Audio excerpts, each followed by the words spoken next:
இப்போது புதிய அறிமுகம் ஆச்சி ஹோட்டல் சாம்பார் 50 கிராம் ரூபாய் 20 மட்டுமே. விழுப்புரம் மாவட்டத்தில் சட்டமன்ற தேர்தலை முன்னிட்டு தேர்தல் பாதுகாப்பு பணிகள் முடுக்கிவிடப்பட்டுள்ளன. விழுப்புரம் மாவட்ட தேர்தல் அலுவலர் ஷேக் அப்துல் ரஹ்மான் தலைமையில் நடைபெற்ற ஆலோசனைக் கூட்டத்தில் அதிகாரிகளுக்கான தேர்தல் கால பணிகள் குறித்து அறிவுறுத்தல்கள் வழங்கப்பட்டன. பணம் மற்றும் பரிசுப் பொருட்கள் கொடுப்பதை தடுக்க ஒவ்வொரு தொகுதிக்கும் தலா 9 பறக்கும் படைகள் மற்றும் 9 நிலை கண்காணிப்பு குழுக்கள் அமைக்கப்பட்டுள்ளன.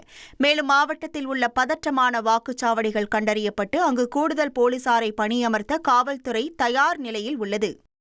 தமிழக சட்டசபை தேர்தல் நெருங்கி வரும் நிலையில் திண்டுக்கல் மாவட்டம் பழனியில் போலீசார் மற்றும் மத்திய துணை ராணுவ படையினர் இணைந்து தீவிர வாகன சோதனையில் ஈடுபட்டனர். பழனி தாராபுரம் சாலையில் உள்ள கணபதி நகர் பகுதியில் டிஎஸ்பி தனஜயன் தலைமையில் காலை முதல் இந்த வாகன தணிக்கை நடைபெற்றது. 1 லட்சம் ரூபாய்க்கும் மேல் ஆவணங்கள் இன்றி கொண்டு செல்பவர்களிடம் அதிகாரிகள் விசாரணை நடத்தினர். தேர்தலை முன்னிட்டு நகரின் முக்கிய நுழைவு வாயில்களில் இந்த சோதனைகள் தொடர்ந்து நடைபெறும் எனவும் போலீசார் தெரிவித்துள்ளனர். தேர்தல் தேதி அறிவிப்பையொட்டி மதுரையில் பறக்கும் படை வாகனங்களுக்கு ஜிபிஎஸ் கருவி பொருத்தும் பணி தொடங்கப்பட்டுள்ளது.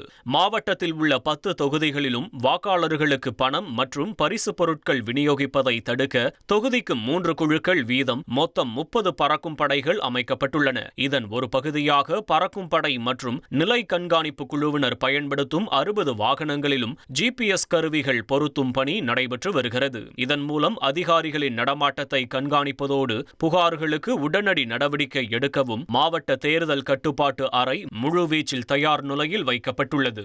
இப்போது புதிய அறிமுகம் ஆச்சி ஹோட்டல் சாம்பார் 50 கிராம் ரூபாய் 20 மட்டுமே.